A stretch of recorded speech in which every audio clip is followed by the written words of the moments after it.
सबसे पहले तो यही है कि मौत सबकी होनी है, लेकिन मौत मौत में फर्क है। क्या फर्क है?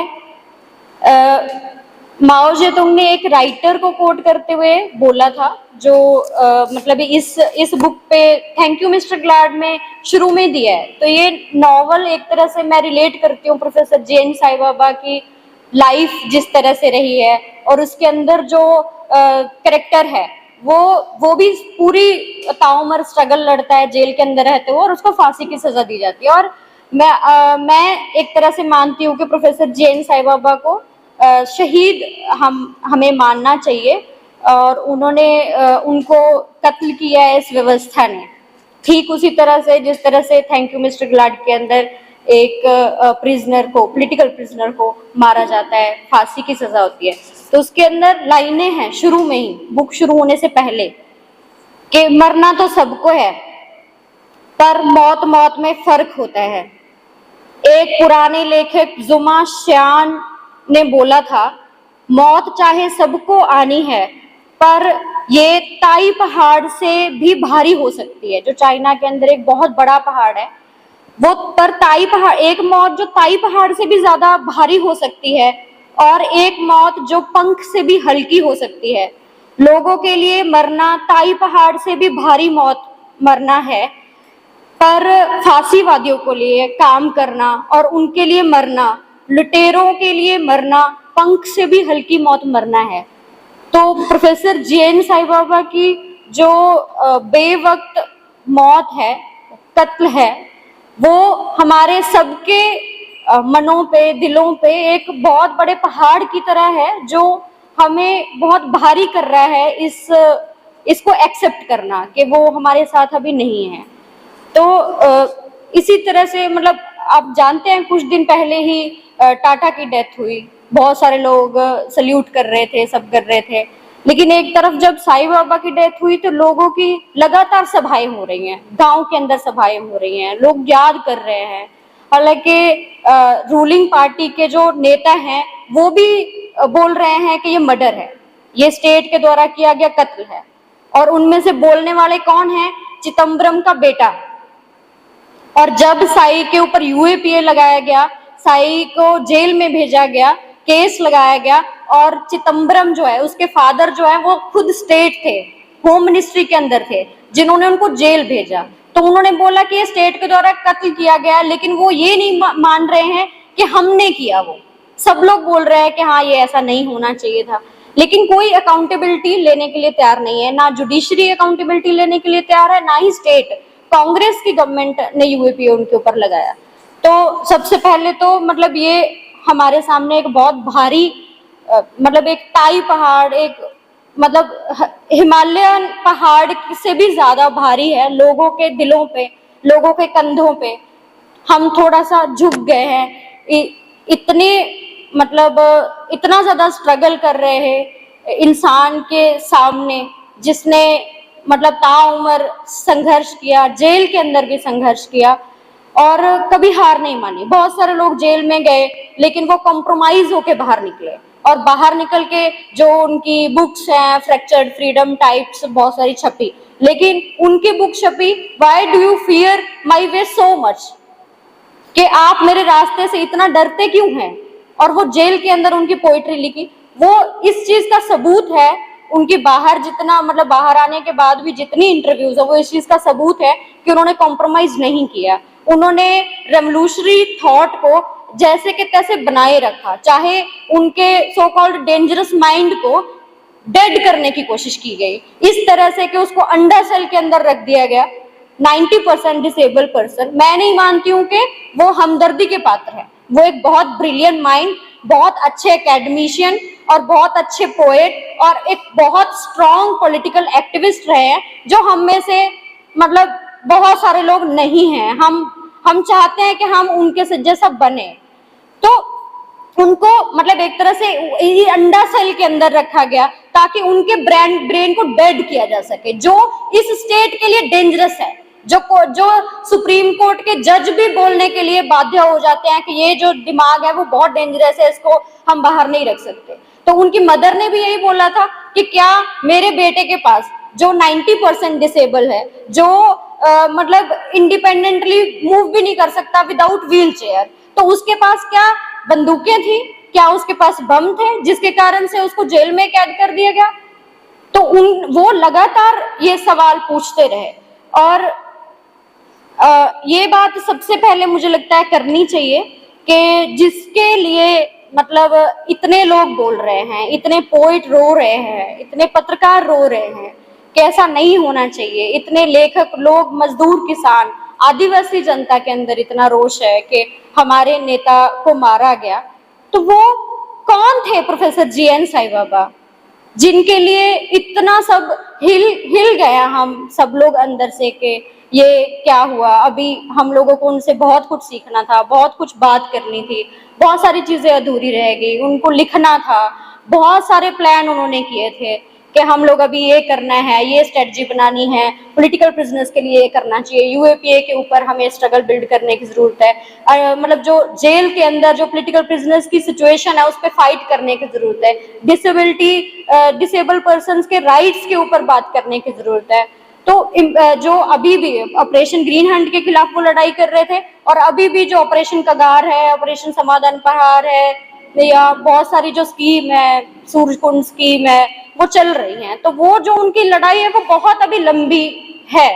और वो उनकी इंडिविजुअल नहीं थी, लेकिन वो बाहर निकल के फिर से उसको शुरू करने की कोशिश कर रहे थे कि बस मैं ट्रीटमेंट लेके फ्री होऊंगा, मैं हरियाणा जाऊंगा, पंजाब जाऊंगा, लोगों से मिलना है ताकि हम दोबारा से चीजें शुरू कर सके। तो हमें उनके बारे में पहले मतलब मैं बात करना चाहूंगी कि वो है कौन, उन्होंने मतलब ऐसा क्या किया, मतलब उनकी जो स्ट्रगल थी वो किसके लिए थी, और क्या स्ट्रगल थी, वो कौन थे, कहाँ से आए थे, और क्या थॉट था उनका, ये सब चीज पे मुझे लगता है सबसे पहले मैं बात करना चाहूंगी।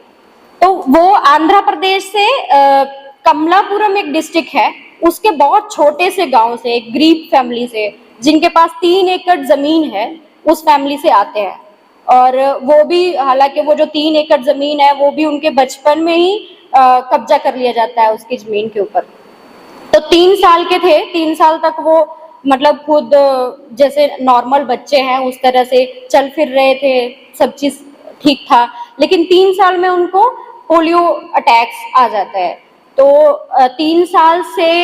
साल की उम्र से ही वो पूरा पैर उनके डैमेज है पोलियो से। तो वो लेकिन ऐसा नहीं है जिस तरह से हम अभी फोटोज देखते हैं, व्हील चेयर के ऊपर बैठे हैं, प्रोफेसर है, स्पेक्स लगी है, उस तरह से नहीं। वो जब तक दिल्ली यूनिवर्सिटी के अंदर प्रोफेसर की जॉब पे नहीं लगे तब तक वो अपने हाथों से अपने आप को क्रॉल करते थे, मतलब अपने आप को आगे लेके जाते थे, चलते थे, इधर उधर मूव करते थे, कॉलेज ऐसे जाते थे, कॉलेज से घर ऐसे आते थे क्रॉल करके। तो उनकी बहुत बड़ी स्ट्रगल रही। तो ऐसे उन्होंने एमए, मतलब उनको मौका मिला कि वो सेंट्रल यूनिवर्सिटी के अंदर सिलेक्ट हुए, एमए उन्होंने इंग्लिश से किया, और उसके बाद वो दिल्ली यूनिवर्सिटी के अंदर आए पीएचडी करने के लिए, और साथ में ही वो मतलब इनरोल हुए as a professor, assistant professor 2001 में। तो ये मतलब ये उनकी स्टोरी थी। और ये भी बहुत बहुत इंटरेस्टिंग बात है कि उनकी पूरी फैमिली रेवोल्यूशनरी बैकग्राउंड है। उनकी मदर रेवोल्यूशनरी स्ट्रगल का हिस्सा रहे, और उनकी जो सिस्टर है गंगा भिवानी, उनका नाम है भवानी, और 2001 में उसको इनकाउंटर किया गया एक फाइट करते हुए, क्योंकि वो आर्म्ड स्ट्रगल में थी तेलंगाना के अंदर। तो उसको गोली मारी गई। तब उस फैमिली में, रेवोल्यूशनरी फैमिली ने अपने आप को बनाए रखा। और प्रोफेसर जीएन साई बाबा ऐसी फैमिली में पले बढ़े जिससे उनके जो थॉट है वो बहुत क्लियर रहे कि हमारे लिए दुश्मन कौन है, दोस्त कौन है, हमें क्या करना चाहिए। तो ये उनका फैमिली थी। उसके बाद वो दिल्ली यूनिवर्सिटी के अंदर आए, प्रोफेसरशिप पे आए। तो और प्रोफेसरशिप पे आने के बाद ही नहीं, उनसे पहले भी वो तेलंगाना फ्रीडम के लिए, तेलंगाना अलग स्टेट होनी चाहिए, इसके लिए लड़े। तो जिसके कारण से 2014 में तेलंगाना फॉर्म हुआ, अलग सेपरेट तेलंगाना। और अगर हम देखें तो तेलंगाना की लड़ाई भी साई की लड़ाई नहीं थी। हम देखते हैं कि जो स्टेट बनती है उस स्टेट के ही लोग सिर्फ फाइट करते हैं, लेकिन वो लीड रोल प्ले किए उस पूरी कमेटी का, जो कमेटी इस तेलंगाना मूवमेंट को लीड कर रही थी। तो उसमें जो साई है, साई तो आंध्रा से थे, आंध्रा के एक अभी भी वो आंध्र प्रदेश के है तेलंगाना फॉर्म होने के बाद भी, कमलापुरम उससे आते हैं। तो उनको तेलंगाना मूवमेंट से कोई ज्यादा मतलब होना नहीं चाहिए, जिस तरह से हम करते हैं कि ये तो पंजाब का मुद्दा है, ये तो आसाम का मुद्दा है, हमें क्या लेना है। लेकिन नहीं, वो फोरफ्रंट पे आए और तमाम मुश्किलों के बावजूद भी वो लड़ते रहे उसमें। और वो मतलब आज हमारे सामने है तेलंगाना जब फॉर्म होता है तो केसीआर जो सीएम बने उसके बाद तेलंगाना के, तो वो उनके साथ रहे, उनके अंडर काम किया और वो सीएम बन गए, क्योंकि उन्होंने समझौता किया, रूलिंग क्लास के साथ समझौता किया, रूलिंग पार्टीज के साथ समझौता किया, स्टेट के साथ समझौता किया और ऐसी गवर्नमेंट चलाई जो उसी लूट और शोषण के ऊपर ही खड़ी रही, जिसके खिलाफ ये तेलंगाना मूवमेंट बिल्ड हुआ था कि हमें डेमोक्रेटिक तेलंगाना चाहिए। तो साई उसका पार्ट रहे कंटिन्यूसली, बहुत सारा स्टेट रिप्रेशन के बावजूद भी वो उसमें रहे। उसके बाद मतलब बहुत सारी मतलब मैं नोट कर रही थी कि वो किस किस चीज में रहे। मेजर जो उनका कंट्रीब्यूशन रहा है वो against operation green Hunt campaign,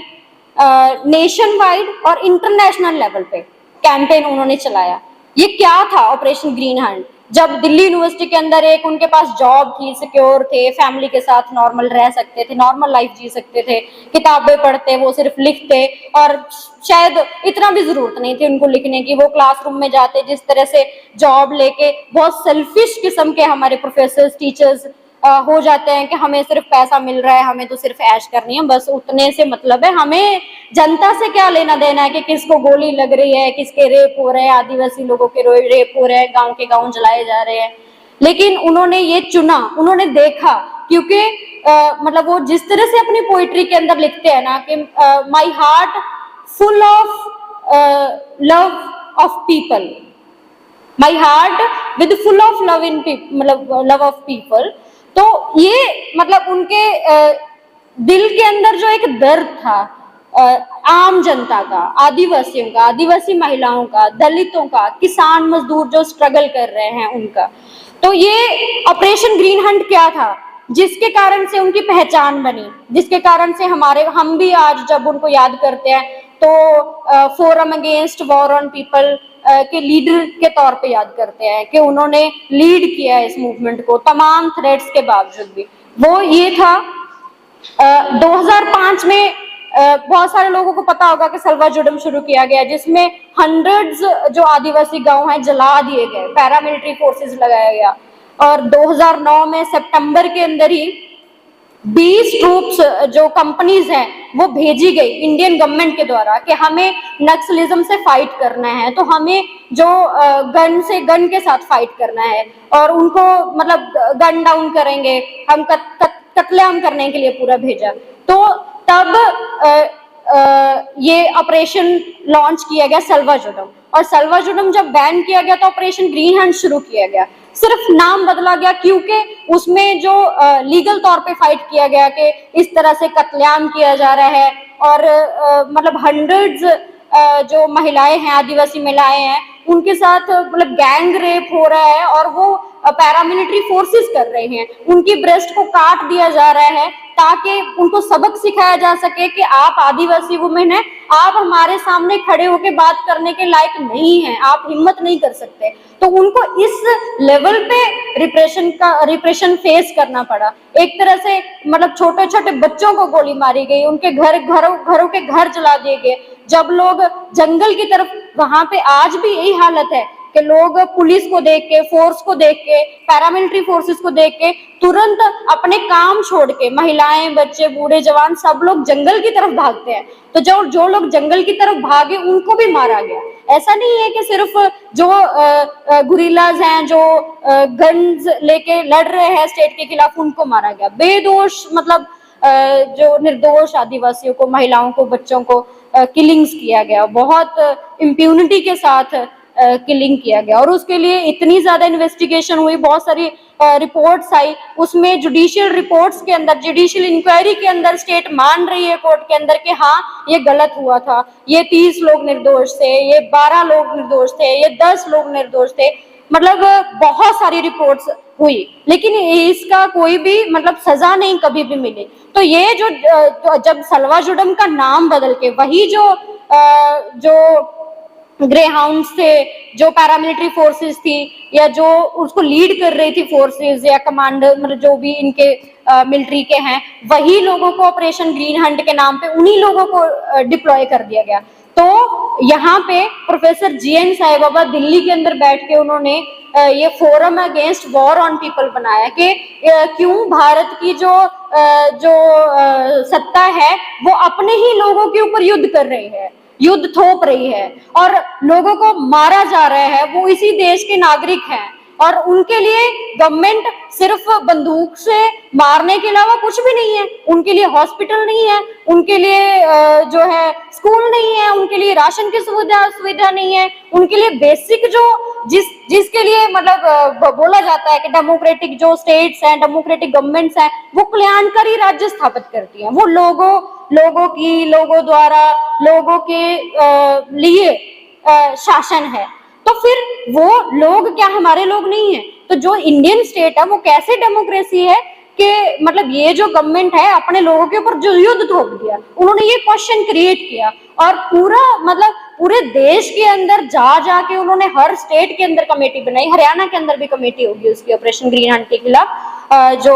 forum against war on people का पंजाब के अंदर है, तेलंगाना, आंध्रा, तमिलनाडु, जो महाराष्ट्र है, ये झारखंड है, छत्तीसगढ़ है, हर जगह पे उन्होंने कमेटीज बनाई, और उसका फेस थे प्रोफेसर जीएन साई बाबा, जिसके लिए इनको डर लगता है। मतलब इसमें फर्क क्या है? प्रोफेसर ये जो ऑपरेशन ग्रीन हंट के खिलाफ बहुत सारे प्रोफेसर्स ने बात की, बहुत सारे मतलब मैं नाम नहीं लूंगी, बहुत सारे जो प्रोफेसर्स ने बात की, लीगल लड़ाई लड़ी उन्होंने, लेकिन प्रोफेसर जीएन साई बाबा और उन इंटेलेक्चुअल्स में क्या फर्क था ये हमें देखना पड़ेगा, क्योंकि वो बोलते हैं कि माओवादी वायलेंस कर रहे हैं और स्टेट भी वायलेंस कर रही है, आपस की फाइट है, वायलेंस है, और जो बीच में आदिवासी लोग पिस रहे हैं, और वो हैं पीड़ित लोग जिनका हमें साथ देना चाहिए, और ये वायलेंस बंद होनी चाहिए। दोनों को ही दोषी ठहराया। कोई भी अगर पैरामिलिट्री फोर्सेस का कोई किसी की डेथ होती है, किलिंग होती है इस किसी भी मुठभेड़ के अंदर, तो वो बिल्कुल बराबर का दोषी ठहराएंगे उन गुरिल्लास को जो कॉर्पोरेट लूट के खिलाफ लड़ रहे हैं, वो जो शोषण के खिलाफ लड़ रहे हैं, जो ये चाहते हैं कि जनवाद होना चाहिए मतलब हमारी कंट्री के अंदर, तो उस जनवाद को स्थापित करने के लिए जो लड़ रहे हैं उनको बराबर का दोषी ठहराया गया, स्टेट की वायलेंस का, पैरामिलिट्री फोर्सेस को, गवर्नमेंट को उसके बराबर रख दिया गया। लेकिन प्रोफेसर जीएन साई बाबा ने ये नहीं किया, इसीलिए वो डेंजरस हैं, क्योंकि वो स्टेट वायलेंस के खिलाफ है। वो ये बोल रहे हैं कि जो किलिंग्स हो रही है, जो अगर मतलब गुरिल्लास विद गन भी हैं, पीपल विद गन भी हैं, तो उनके साथ आप ऐसे करोगे कि अपने ही लोगों को मार दोगे और उसकी रिपोर्टिंग बाहर नहीं आने दोगे। तो मतलब जो जितनी भी इंसर्जेंसी है, या फिर आप इसको जो है टेररिस्ट या ऐसा कुछ कैटेगरी में घोषित करो जिससे लोगों को प्रोटेक्शन मिले। बहुत सारे फिर चीजें हैं जो इंटरनेशनल बॉडीज को इंटरवीन करना पड़ता है कि ये वॉर का एरिया है, दोनों तरफ से बातचीत होने का जो संभावना है, बहुत सारा जो पीस के लिए जो मतलब वो भी हालांकि बहुत बड़े बड़े इंपीरियलिस्ट फोर्सेस के द्वारा लीड की जाती हैं, उनको बिठा के आपस में बात करवाई जा सके, लेकिन इन्होंने कभी भी इसको कन्फ्लिक्टेड एरिया उस तरह से घोषित नहीं किया। ये किया कि ये तो घरेलू कुछ मतलब इंसर्जेंट्स हैं, इनको दबा सकते हैं। तो ऑपरेशन ग्रीन हंट के अंदर जो स्ट्रेटजी ली गई वो हार्ट एंड माइंड स्ट्रेटजी उसको बोलते हैं, जो इजराइल के अंदर इंसर्जेंट्स को दबाने के लिए, मतलब ऑब्वियसली अमेरिका का माइंड है उसके पीछे कि किस तरीके से हमें जो विद्रोहियों को दबाना है, मारना है, और इसीलिए उसी मतलब रास्ते पे चलते हुए इंडियन स्टेट ने बोला कि नक्सल्स विद गन और नक्सल्स विद पेन। जो आज हमारे सामने वर्ड्स चलते हैं, ये अर्बन नक्सल्स है, ये मतलब शहरी माओवादी हैं, और ये लोग फंड देते हैं, ये लोग इनका ओवरग्राउंड वर्कर्स है, मतलब ये मतलब कुछ अंडरग्राउंड है, कुछ ओवरग्राउंड बोल रहे हैं। पत्रकारों को भी ओवरग्राउंड वर्कर बोल दिया, या मतलब बहुत सारे वकीलों को ओवरग्राउंड वर्कर बोल दिया। तो लेकिन रियलिटी क्या है? Professor JN. साईबाबा जैसे लोग जो जनता के लिए लड़ रहे थे, जनता का जो इतनी वहां पे किलिंग्स और ब्रूटल जो रिप्रेशन है उसको बाहर लेके आए, इंटरनेशनल लेवल पे लेके आए, यूएन को नोटिस लेना पड़ा, बहुत सारी चीजें। इसीलिए ये जो प्रोफेसर जे.एन. साईबाबा बहुत डेंजरस बन गए स्टेट के सामने, तो उनको डील करना बहुत जरूरी हो गया। इसीलिए मुझे लगता है कि हम भी जब बात कर रहे हैं तो बहुत बहुत बात होती है कि 90% डिसेबल थे, वो मतलब खुद नहीं कर पाते थे, बेचारा बनाने की कोशिश किया जाता है, तो मतलब उनके साथ ऐसा नहीं होना चाहिए था। तरस आता है, तरस आने लग जाएगा आपको पढ़ के वो सारी रिपोर्ट्स। लेकिन वो सीरियसली बहुत स्ट्रांग पर्सन थे, जिसके सामने ये पूरी जो सत्ता है वो कांप रही है डर के कि अगर ये बंदा सामने रहा तो फिर से जो बाकी ऑपरेशन जिन्होंने चलाए, ऑपरेशन ग्रीन हंट को भी सुप्रीम कोर्ट की इंटरवेंशन से बैन कर दिया गया। उसके बाद हमारे सामने है कि 2017 के अंदर ऑपरेशन समाधान प्रहार लॉन्च किया गया। ऑपरेशन समाधान प्रहार अभी टाइम उसका खत्म हुआ 5 साल के बाद, तो उसके बाद जो है वो ऑपरेशन कगार लॉन्च किया गया, सूरजकुंड सिंह की स्कीम लॉन्च की गई। तो इसीलिए मतलब अभी भी वो नहीं चाहते थे कि प्रोफेसर जे.एन. साईबाबा बाहर आए। उनको 2013 के अंदर ये केस कैसे शुरू होता है, ये तो पूरी स्ट्रगल है जो वो लड़ रहे हैं। वो रिजर्वेशन के लिए लड़ रहे हैं कि सही तरीके से इंप्लीमेंट होनी चाहिए। रिजर्वेशन पॉलिसी कॉन्स्टिट्यूशन में बना दी गई, लेकिन उसको इतना ज्यादा खोखला कर दिया कि उसमें रोस्टर पॉलिसी ले आए, कुछ कुछ ले आए, जिसके कारण से मतलब जिनके लिए रिजर्वेशन पॉलिसी है उसके लिए ही वो काम नहीं करेगी, इस तरीके का बना दिया उन्होंने। उस चीज के खिलाफ लड़ाई लड़ी। कैंपस को, यूनिवर्सिटी स्पेस के अंदर जो कैंपस है वो डेमोक्रेटिक होना चाहिए, एजुकेशन जो सिस्टम है वो डेमोक्रेटिक होना चाहिए। इस चीज के लिए वो प्रोफेसर्स के साथ और साथ ही जो यूनिवर्सिटी के अंदर स्टूडेंट पढ़ते हैं, चाहे वो जेएनयू के अंदर है, चाहे वो दिल्ली यूनिवर्सिटी के अंदर है, उन स्टूडेंट्स के साथ मिलके खड़े होके वहां उनके साथ लड़ाई लड़ी कि हाँ मतलब जो भी मतलब अनकॉन्स्टिट्यूशनल है या अनडेमोक्रेटिक जो भी प्रैक्टिसेस है यूनिवर्सिटी के अंदर, या कास्ट प्रैक्टिस है या जेंडर बाइज्ड प्रैक्टिस है, उसको हम खत्म करेंगे। तो डेमोक्रेटिक यूनिवर्सिटी सिस्टम के लिए रिजर्वेशन के जो गलत इंप्लीमेंट किया, रिजर्वेशन को खत्म करने की पॉलिसीज है उसके खिलाफ लड़ाई रही, फ्री तेलंगाना मूवमेंट में लड़ाई रही, ऑपरेशन ग्रीन हंट के खिलाफ जो है लड़ाई लड़ी, और एक ऐसी फिलॉसफी को सामने लेके आए कि ऐसी सोसाइटी होनी चाहिए जिसमें जनवाद हो। जो एक प्रोफेसर जे.एन. साईबाबा के जो पार्टनर हैं वसंता, वो भी एक एक्टिविस्ट हैं, वो WSS का पार्ट है, वो PUCL का पार्ट है। वो मतलब जब तेलंगाना के अंदर रहे तो तब वो वहाँ पे CMS जो चैतन्य महिला संगम के अंदर महिलाओं के लिए होल टाइमर रह के उन्होंने काम किया। अपनी बेटी को मतलब उसके दादी के पास छोड़ के उन्होंने भी काम किया। तो वो एक लेटर लिखते हैं प्रोफेसर जे.एन. साईबाबा को कि मुझे बहुत सारे लोग पूछते हैं, पत्रकार सवाल पूछते हैं कि मैंने आपको पार्टनर के तौर पे क्यों चुना। तो मैं ये जवाब देती हूँ कि जब मैं ये देखती हूँ कि कितना मतलब जेंडर जो है मतलब फीमेल जो वुमेन रिप्रेशन है, ऑपरेशन है हर तरीके का, और एक पैट्रियार्कल सोसाइटी है जिसने लगातार महिलाओं के ऊपर वायलेंस की, और मैंने ऐसे इंसान को चुना है जो इस वायलेंस के खिलाफ खड़ा होकर लड़ा है। तो एक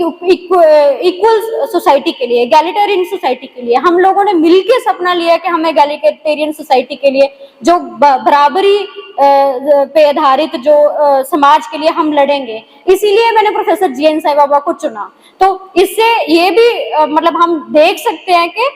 महिलाओं को लेके भी मतलब उनकी बहुत ही शार्प समझदारी रही है। अभी मतलब अपने मतलब बाकी सीक्वेंस में जो मैं बात रख रही हूँ उसमें बीच बीच में मुझे याद आ रहा है, इसलिए मैं बहुत फ्रेम्ड मतलब नहीं बोल रही हूँ। तो एक फोटो है जो वसंता ने पोस्ट किया अपने व्हाट्सएप पे या फेसबुक पे पोस्ट किया, सोशल मीडिया पे, जिसमें प्रोफेसर जैन साई बाबा और वसंता दोनों किचन के अंदर काम कर रहे हैं, खाना बना रहे हैं। तो एक तरह से ये दिखाता है कि हमारे सामने कितने ज्यादा एक्सक्यूज होते हैं कि मतलब हम तो बाहर काम करके आके थक गए, हम तो घर का काम नहीं कर सकते, लेकिन जो equal distribution of domestic labour है, जो घरेलू काम के अंदर कैसे बराबर की भागीदारी करना है महिलाओं के साथ मिलके, महिला और पुरुष का कोई डिवाइडेड काम नहीं है कि खाना सिर्फ महिला बनाएगी। इस चीज पे बहुत स्ट्रॉन्ग जो समझदारी उनकी रही और उसको प्रैक्टिस किया। ये नहीं कि मतलब बहुत हम में से बहुत सारे लोग हैं जो सिर्फ स्टेज से इक्वालिटी का बोलते हैं लेकिन प्रैक्टिस करना बहुत मुश्किल है। तो लेकिन उन्होंने वो प्रैक्टिस किया और मतलब दलित के लिए लगातार आवाज उठाई। ये सब मतलब उनके लिए हमारी जो रिस्पेक्ट है वो और ज्यादा बढ़ जाती है कि वो सिर्फ ऐसे नहीं कि मतलब एक इंटेलेक्चुअल बन के, एक प्रोफेसर बन के या फिर लेक्चर देंगे या फिर पोएम लिखेंगे या बड़े बड़े आर्टिकल्स लिख देंगे और मैगजीन चलाएंगे, नहीं, घर के अंदर और घर के बाहर दोनों जगह पे इक्वालिटी चाहिए। वो चाहे मतलब उनके जो पैट्रियार्कल सिस्टम के द्वारा दी गए जो राइट्स हैं उनको चाहे वो छीन ले वो लड़ाई, लेकिन उनको ऐसे ऐसे जो सोसाइटी के द्वारा दिए गए ऐसे अधिकार नहीं चाहिए जो किसी के ऊपर हिंसा है, जो आदिवासी महिलाओं के ऊपर हिंसा है। तो उन्होंने उसके लिए भी लगातार आवाज उठाई। तो ये प्रोफेसर जैन साई बाबा थे और उनको 2013 में शुरू कैसे हुआ ये केस कि वो ऑपरेशन ग्रीन हैंड के खिलाफ स्ट्रगल कर रहे हैं। तो 2013 में आई थिंक सितंबर के अंदर रेड होती है। वो अहेरी एक जगह है, हमने किसी ने नाम भी नहीं सुना होगा, बहुत सारे प्रोफेसर बोलते हैं हमने तो नाम भी नहीं सुना था इस जगह का। ये है महाराष्ट्र के अंदर एक जगह है, वहां से एक छोटा सा थाना है अहेरी, मतलब एक एरिया का नाम है अहेरी थाना, उस एरिया के नाम पे अहेरी थाना बोला जाता है उसको। उसमें एक एफआईआर है बोले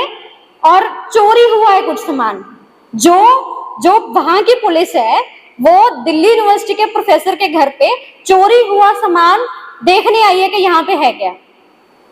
तो ये मतलब आज तक नहीं पता कि सामान कौन सा चोरी हुआ था, एफआईआर किसकी थी, कुछ नहीं, लेकिन उनका लैपटॉप सीज कर लिया गया, उनके मोबाइल सीज कर लिए गए, मतलब उनके जो पार्टनर का फोन था, सारे इलेक्ट्रॉनिक डिवाइस या फिर जो डेस्कटॉप थी जिसमें वो पीएचडी करवा रहे थे स्टूडेंट्स को, या इतने लंबे टाइम से उन्होंने बहुत सारा चीजें डेटा कलेक्ट करके बहुत सारी चीजें उनके दिमाग में चलती थी, प्रोजेक्ट वर्क कर रहे थे, वो सारा चीज सीज करके ले गए। और उसके बाद वो वापिस आते हैं 2014 में। जब वो कॉलेज से वापस आ रहे थे अपने घर के तरफ, एग्जाम में ड्यूटी थी उनकी, तो वापस आ रहे थे तो रास्ते से अबडक्ट किया गया उनको उठा लिया गया सिविल ड्रेस के अंदर। उनकी जो व्हील चेयर है वो टूटी फूटी हालत में वहां पे मिली, गाड़ी को रोक के वहां से उनको उठा लिया गया और सीधा एयरपोर्ट से ले जाके सीधा नागपुर एयरपोर्ट पे उतारा गया। और वहां से 20 पैरामिलिट्री फोर्सेस की गाड़ियां, मतलब एक 90% डिसेबल इंसान, मतलब वो तो मतलब उनकी भाषा में तो विद पेन है ना, तो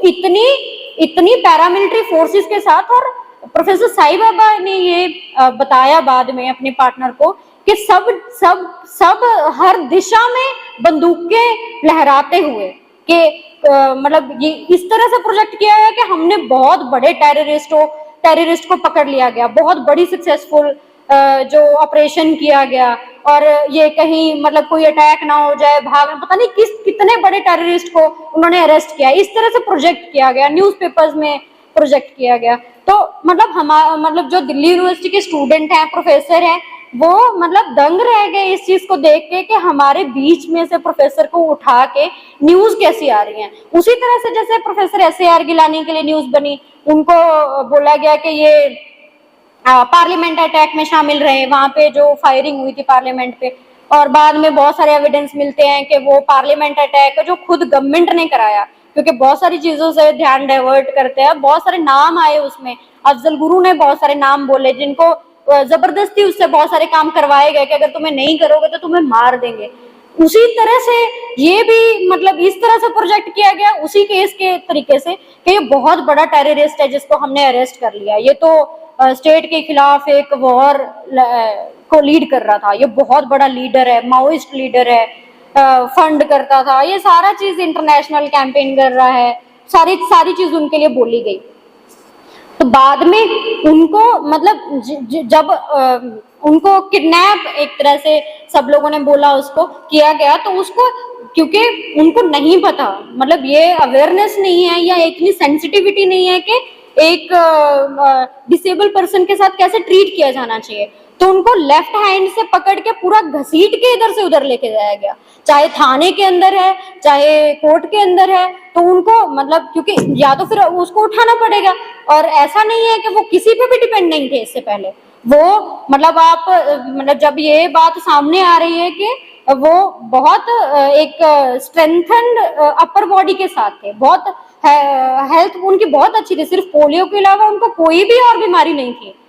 तो वो अपने आप को इतना स्ट्रांग थे कि उनको किसी की हेल्प की जरूरत नहीं थी, बेड पे जाने के लिए, कॉलेज में पढ़ाने के लिए, टॉयलेट जाने के लिए, किचन में काम करने के लिए, हर तरीके का काम वो खुद इंडिपेंडेंटली करते थे। लेकिन उनको इस तरह से ट्रीट किया गया जिस तरह से एक मतलब रेते की बोरी को इधर से उधर फेंक दिया गया, इतने ज्यादा डैमेज हुए कि उनका पूरा लेफ्ट जो हैंड है वो डैमेज हो गया, और डॉक्टर्स ने बोला कि पूरा नर्व सिस्टम है वो डैमेज हो चुका है, तो ये मतलब वापिस नहीं हो सकता, और उसका जो असर है वो राइट हैंड पे जाने लग गया। तो फिर वो मतलब बहुत 3-3 हफ्ते तक एक लेटर कंप्लीट नहीं कर पाते हैं, जबकि मतलब उन्होंने जेल के अंदर भी बहुत लड़ाइयां लड़ी, उनके लीवर डैमेज है, और 50 मतलब उन्होंने एक लेटर लिखा था जिसमें उन्होंने बोला कि ये डॉक्टर्स ने बोला कि मतलब ये टेस्ट में आया कि 55% उसका जो हार्ट है सिर्फ 55% वर्क कर रहा है, लेकिन उनको कोई ट्रीटमेंट नहीं दिया गया। उनको मतलब एक तरह से ये था कि जेल के अंदर उसको किल करने की उसको कोशिश किया गया कि उसका अंदर ही हम उसको मार देंगे, और अंडा सेल किस तरह से जहाँ पे व्हील चेयर भी मतलब मूव नहीं हो सकती, और इतनी ज्यादा मतलब हर चीज के लिए फाइट किया, व्हील चेयर के लिए फाइट किया, और उनको हेल्पर कोई प्रोवाइड नहीं किया गया। जब कोर्ट के अंदर इतने बार बार केस किए वसंता और लॉयर्स जो साथ में जुड़े हुए थे, तब जाके उनको पेपर्स में दिखा दिया गया कि ये मतलब हम लोगों ने इनको प्रोवाइड किए हेल्पर्स, लेकिन वो कोक यूज्ड थे जो आदिवासी जो यंगस्टर्स थे, और उनको ही डाल दिया गया उनकी हेल्प करने के लिए, जिनकी वो भाषा भी नहीं समझ रहे हैं, क्योंकि वो तो गोंडी भाषा है उनकी, और साईं बाबा तेलुगु भाषा जानते हैं सिर्फ, तो उनको लगाया गया वहां पे, जबरदस्ती थोपा गया। तो क्योंकि वो आदिवासी मतलब इसी केस के अंदर को अक्यूज्ड है, तो उनको डराया गया इस चीज के लिए कि अगर नहीं करोगे तो तुम्हें मार देंगे। तो साईं बाबा को इधर से मतलब हर चीज, वो अपनी एक इंटरव्यू बीबीसी में उन्होंने इंटरव्यू दिया कि किस तरह से टॉयलेट के लिए भी 2 लोग उठा के उसको लेके जा रहे हैं, अगर कोई मुलाकात के लिए आया तो 2 लोग उठा के उसको मुलाकात के लिए लेके जा रहे हैं, और अगर फोन आया तो 2 लोग उठा के ही उसको वहां पे रख रहे हैं जहाँ पे वो फोन पे बात कर सकते हैं। तो हर चीज के लिए मतलब डीह्यूमनाइज उनको कर दिया है कि इंसान की जिंदगी के लेवल पे भी नहीं मतलब उनको रखा गया है एक तरह से। तो लेकिन उन्होंने बहुत सारे लोग अपने अपने एक्सक्यूज दे सकते हैं, लेकिन उन्होंने जेल के अंदर प्रिजनर्स के लिए भूख हड़ताल की, वरवर राव के लिए भूख हड़ताल की, और कोविड के अंदर सारे प्रिजनर्स के लिए जब फोन कॉल बंद हो जाती है, मुलाकातें बंद हो जाती हैं कोविड के नाम पे कि आप मिल नहीं सकते, जबकि कोर्ट का ये फैसला था कि सभी लोगों को बेल दी जाए ताकि जो ओवरक्राउडेड जेल्स हैं उसके अंदर जो कोविड इन्फेक्शन है वो उसके चांस कम हो जाए, लेकिन उनको बेल नहीं दी गई। तो उन्होंने अंदर क्या किया, 10 दिन तक भूख हड़ताल की, इतना ज्यादा खराब स्थिति के अंदर भी, कि सभी प्रिजनर्स को फोन कॉल्स अलाउ किया जाए हफ्ते में एक बार, और जो उनके लॉयर के साथ बात करने का मौका दिया जाए, तो और मुलाकात दोबारा से इंश्योर किया जाए, जो वीडियो कॉन्फ्रेंस है, जो कोर्ट ने बोला था कि आप वीडियो कॉन्फ्रेंस कर सकते हो, वो अलाउ किया जाए। सारे प्रिजनर्स को उन्होंने ये राइट भूख हड़ताल करके उनको दिलवाना पड़ा, जबकि कोर्ट ये सारी चीजें बार बार बोल रही है कोविड के अंदर।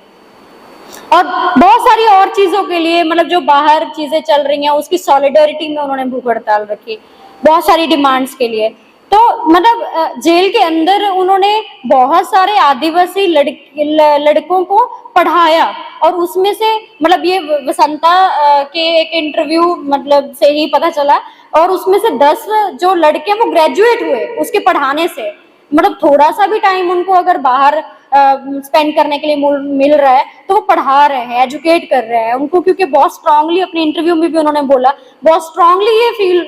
होता है उनको कि जो एजुकेशन जो है वो बहुत जरूरी है, क्योंकि एजुकेशन नहीं है, राइट्स का नहीं पता है, तो बहुत सारे लोग नहीं बोल पा रहे हैं। तो जो वो जेल के अंदर कर सकते हैं वो सिर्फ कर सकते हैं कि एजुकेट कर सकते हैं लोगों को, उनको इंग्लिश सिखा सकते हैं, पढ़ना सिखा सकते हैं, और उनको फिर कोर्स में एडमिशन करके जेल के अंदर भी कर सकते हैं। तो बहुत सारे लोग ग्रेजुएट हुए। तो ये मतलब प्रोफेसर जे.एन. साई बाबा की स्ट्रगल थी, और बाहर आने के बाद भी मतलब आपको वो मतलब बहुत सारी न्यूज उसके लिए पढ़ सकते हैं, लेकिन मैं थोड़ा बहुत उसमें जिक्र करूंगी कि 2022 के अंदर उनके एक्विटल का डिसीजन आता है हाई कोर्ट से। उनके डिसीजन का ये था कि मतलब जो सैंक्शन है, सैंक्शन का जो प्रोसेस है वो पूरी तरीके से ठीक ही नहीं है, और सैंक्शन हुआ ही नहीं है, जिसके कारण से जितने एविडेंस लिए गए, जितना चीज सीज हुआ, उसका कोई भी मतलब फेयर नहीं है, क्योंकि उसका पूरा सीजर होना है, मतलब एक गवाह होनी चाहिए उसके लिए कि कहाँ सीज हुआ, उसकी वीडियोग्राफी होनी चाहिए, सारा चीज। तो जब एविडेंस ही मतलब एविडेंसेस जिसके ऊपर केस पूरा टिका हुआ है, एविडेंसेस ही क्वेश्चन में आ गए, तो फिर आप ये कैसे मतलब उसको जेल में रख सकते हैं, जबकि 2017 के अंदर ही मतलब उनको कन्विक्ट कर दिया गया था, लाइफ इम्प्रिजनमेंट किया गया, और वो भी अंडर सेल के अंदर, वो भी ऐसा नहीं नॉर्मल प्रिजन। और अंडर सेल ऐसे है कि मतलब बहुत छोटा एक जेल के अंदर एक बहुत बंद जेल है, जिसके अंदर जो लोहे की जो ऊपर रॉड्स हैं सिर्फ, और वो किसी भी तरीके से प्रोटेक्ट नहीं करती है आपको, ना धूप से ना बारिश से, मतलब किसी भी तरीके का वेदर है वो आप डायरेक्टली अपने बॉडी पे झेलोगे, और उनको बेड नहीं दिया, सारी चीजें। तो ये सब चीज उनके साथ हुआ। तो जब वो बाहर भी आए तो सारा चीज इंटरव्यू में मतलब बहुत फाइट करके उन्होंने ये किया था कि हमें न्यूज़पेपर अलाउ किया जाए, कि हम न्यूज़पेपर पढ़ सकते हैं जेल के अंदर। तो एक दिन में 3 न्यूज़पेपर पढ़ते थे, हम लोग एक भी न्यूज़पेपर नहीं पढ़ते हैं। तो 3 न्यूज़पेपर पढ़ के मतलब जब हम लोग उसको मिले, मैं पर्सनली अगर बात करूं तो दिल्ली में जिस दिन दोबारा से उनको दिल्ली आए, तो प्रेस कॉन्फ्रेंस के बाद हम मिले, तो वसंता ने इंट्रोड्यूस कराया, तो वो बोले कि हाँ मैं सारा चीज जानता हूँ, नवदीप के कैसे अरेस्टिंग हुई थी, शिव कुमार कैसे थे, टॉर्चर हुआ था, ये सारा चीज उन्होंने पूछा, सबका हालचाल पूछा। तो वो ऐसा नहीं लग रहा था, मतलब मुझे ऐसा फील हुआ कि मतलब बहुत ही मतलब कॉन्शियस एक माइंड के साथ मैं मीटिंग कर रही हूँ, जो 10 साल तक जेल के अंदर रहा, लेकिन किसी भी चीज से ऐसा नहीं है कि उनको नहीं पता, सारे आर्टिकल्स वो पढ़ रहे हैं। और जेल के अंदर ही ये बहुत इंटरेस्टिंग है कि जेल के अंदर ही उन्होंने नगुगी व थ्योंग का पूरी बुक ट्रांसलेट की, और वो जब बाहर आए तो वो छुपा के बाहर मतलब उसको निकलवाया उन्होंने, तेलुगु ट्रांसलेशन उन्होंने किया, क्योंकि तेलुगु लिखना तो बिल्कुल ही अलाउड ही नहीं था उसको जेल के अंदर। तो ये मतलब इतना कमिटमेंट के जो नगुगी व थ्योंग है उसका, वो बहुत फेमस है डीकोलोनाइजिंग द माइंड, और जो साम्राज्यवाद के खिलाफ जो स्ट्रगल के लिए, तो उन्होंने पूरी बुक उसकी ट्रांसलेट की। और हम मतलब हमें अपने आप पे बहुत से छोटा फील होता है कि हमारे पास तमाम इंस्ट्रूमेंट्स होने के बावजूद, हमारे पास मौके होने के बावजूद हम इतने एफर्ट्स नहीं करते हैं जितने उन्होंने किए। और ये उनके लिए मतलब उनके जो कलीग्स हैं, जो कॉमरेड्स हैं, वो बहुत ये बोलते हैं कि जो चीज उन्होंने एक बार बोल दिया कि एक कमिट किया, मैं वैसे ज्यादा टाइम ले रही हूँ मुझे लग रहा है, लेकिन उन्होंने जो चीज उन्होंने टास्क कमिट किया कि मैं करूंगा, और वो किसी भी हालत में होना है, वो करेंगे ही करेंगे। और एक मतलब अभी दिल्ली यूनिवर्सिटी के अंदर एक मीटिंग हो रही थी, उनके कोलीग है, वो बोल रहे थे कि मैं मतलब एक प्रोजेक्ट में मतलब मुझे किसी ने इंट्रोड्यूस करवाया कि ये मतलब जो प्रोफेसर हैं वो आपकी हेल्प कर सकते हैं इस प्रोजेक्ट वर्क में। तो मैं उनसे पहली बार मिली, प्रोफेसर जीएन सयाबा से, और वो इतना मतलब अच्छा उन्होंने उस प्रोजेक्ट पे थ्योरेटिकल और पूरा इंग्लिश लिटरेचर के ऊपर हिस्ट्री इतना अच्छा लिखा कि मुझे मतलब मैं यकीन नहीं कर पाई कि मतलब इतना अच्छा कोई एक ही इंसान लिख सकता है इतना रिसर्च करने के बाद। और उसमें मतलब वो बोले कि एक दिन उनका रिप्लाई नहीं आया, और जब मैंने किसी और के थ्रू उनको कांटेक्ट किया तो पता चला मतलब जो 2013 के अंदर उनका लैपटॉप सीज हुआ, फोन सीज हुए, सारे इलेक्ट्रॉनिक डिवाइस सीज हो गए। तो वो बोले कि फिर मुझे उन्होंने बताया कि मेरा लैपटॉप सीज कर लिया है पुलिस ने। तो लेकिन वो बोले डोंट वरी, मैं आपको काम करके कल मॉर्निंग तक भेज दूंगा। तो वो बोल रहे थे कि उनके पास मतलब इनफ बहाना था उनके पास के मतलब मेरा तो लैपटॉप सीज हो गया तो मैं कैसे काम कर सकता हूँ, मैं नहीं काम कर सकता। लेकिन नहीं, उन्होंने कमिट किया था, तो वो बोले कि कोई बात नहीं, मतलब उन्होंने क्या किया, किसी से लैपटॉप बोरो किया, मतलब उधार लिया लैपटॉप, और काम करके सुबह तक भेज दिया। तो मतलब ये उनकी कमिटमेंट थी स्ट्रगल के लिए, एकेडमिक्स के अंदर। और अगर क्लास के अंदर एक भी स्टूडेंट है, उनको पता चल रहा है कि एक ही स्टूडेंट आ रहा, तो वो घर से सिर्फ एक स्टूडेंट की क्लास लेने के लिए भी आते थे, क्योंकि वो मतलब एक पैशन था उनका पढ़ाना, कि पढ़ाए बिना वो नहीं रह सकते। बीबीसी को इंटरव्यू देते हुए भी मतलब उन्होंने बोला कि ठीक है मतलब बहुत लंबा टाइम लग गया जस्टिस मिलने में, तो वो अपने आप में एक इनजस्टिस है, लेकिन मेरी ये मतलब मैं ये चाहूंगा कि जो मतलब टर्मिनेट किया गया उनको दिल्ली यूनिवर्सिटी की प्रोफेसरशिप से 2019 या 20 के अंदर टर्मिनेट किया गया, उनको ऑर्डर दिया गया कि इनको हटा दिया गया, और जो पहले हाफ उनकी जो पेमेंट थी वो उनकी फैमिली को मिल रही थी वो भी बंद कर दी गई। तो उन्होंने बीबीसी को इंटरव्यू में ये रिक्वेस्ट की कि बाकी लोगों को भी, डीयू की अथॉरिटी को या स्टेट मतलब स्टेट को तो नहीं, डीयू की अथॉरिटी को, प्रिंसिपल को, कॉलेज को, के मुझे अभी अपने राइट के लिए, जो मैं एक प्रोफेसर की पोस्ट पे था, मुझे उसके लिए स्ट्रगल ना करनी पड़े, मुझे पढ़ाना है स्टूडेंट्स को, मैं पढ़ाई बिना नहीं रह सकता। तो वो बोलते हैं कि मुझे जेल के अंदर भी सपने आते थे कि एक पेड़ है, मतलब एक बड़ा एक ग्राउंड है, घास पे बैठे हुए हैं और एक पेड़ है बड़ा सा, और उसके अंदर मैं स्टूडेंट्स के साथ इंटरेक्शन कर रहा हूँ। तो इस तरीके से मतलब इतना टॉर्चर झेलने के बाद, मतलब हालांकि बहुत सारी जो एलिमेंट्स है उनको फेस करनी पड़ी, और बहुत लंबा टाइम तक इतना लंबा बंद रहने के कारण से उनको नहीं फील होता था, मतलब जैसे हम अभी बैठे हैं इस हॉल के अंदर, उसी तरह से उन्होंने प्रेस कॉन्फ्रेंस को मतलब किया, वहां पे उन्होंने अपना मतलब बात रखी सामने। तो बोल रहे थे कि आप मुझे पहचान रहे होंगे लेकिन मैं रिकॉग्नाइज नहीं कर पा रहा हूँ कि मैं कहाँ हूँ अभी भी, मतलब मेरे सामने वो चारों तरफ मतलब दीवारें हैं, मुझे लगता है कि मैं उसी के अंदर हूँ, मतलब और मैं उससे बाहर नहीं आ पा रहा हूँ, मैं इंटरेक्ट नहीं कर पा रहा हूँ वो उनको एडजस्ट होने में, कि कोई मेरे से बात कर रहा है,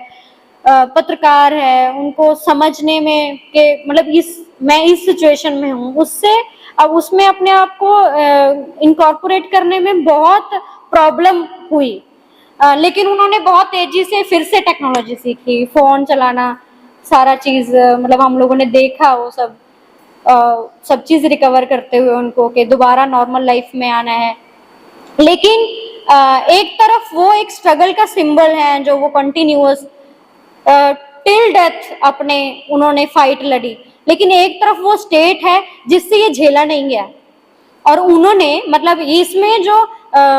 महाराष्ट्र गवर्नमेंट एक पार्टी के तौर पे था इस पूरे केस में, सुप्रीम कोर्ट के अंदर भी, हाई कोर्ट के अंदर भी। और अभी कल 2 दिन पहले मैं वसंता के साथ ही थी, मतलब 3 दिन हम वहां पे थे उनके साथ, क्योंकि वो दिल्ली में आ गए। तो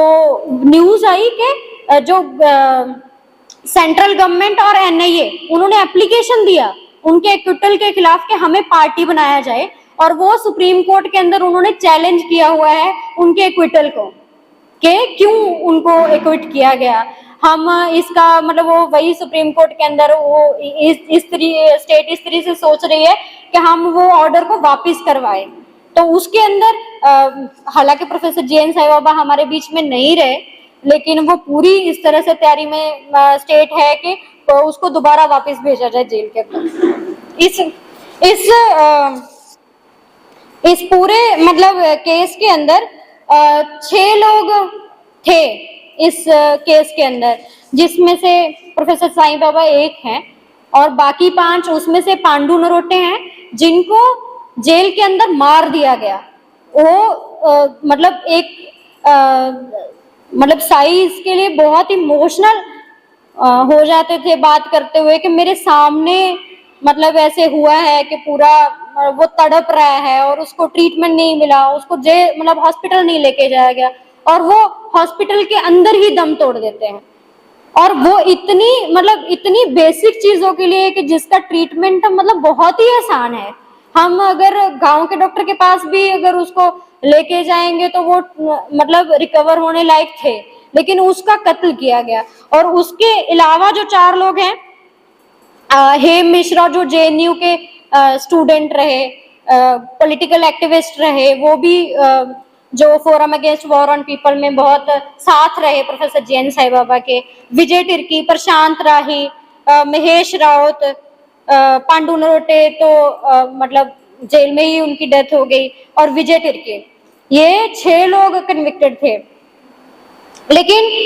ये सब लोग ही मतलब हेम मिश्रा भी, प्रोफेसर जे.एन. साई बाबा भी, जिन 2 लोगों से हम लोग मिल रहे थे कंटिन्यूसली 7 महीने पहले जब उनका ट्विटर हुआ था तब से ही, तो वो मतलब सभी लोगों के लिए, भीमा कोरेगांव वाले लोगों के लिए भी लगातार बोल रहे थे यूएपीए के अगेंस्ट।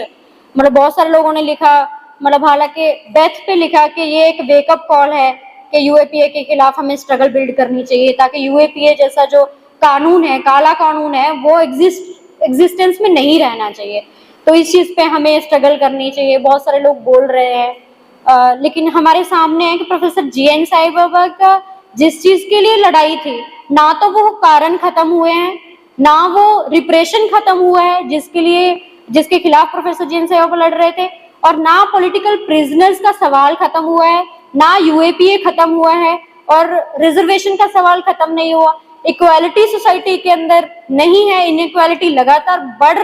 बढ़ती जा रही है। जो कुछ मतलब जो कैपिटलिस्ट जो लोग हैं, कॉर्पोरेट कहना ज्यादा बेहतर है, कॉर्पोरेट जो लोग हैं वो, और उनकी जो धन संपत्ति है वो दुगनी चौगनी होते जा रही है, लेकिन जो लोग हैं, जो मिडिल क्लास भी मजदूर क्लास में आ रहा है, और मजदूर क्लास की जो स्थिति है और बदतर से बदतर होती जा रही है। तो वो सारी की सारी स्थितियां हमारे सामने जस की तस बनी हुई हैं, तो उनकी लड़ाई खत्म नहीं हुई है। उसी तरह से मंजीरा बोलते हैं कि मतलब हम मतलब पापा हमारे साथ नहीं रहे, लेकिन उनकी जो लड़ाई है वो हमारी सबकी जिम्मेदारी है उसको आगे लेके जाना।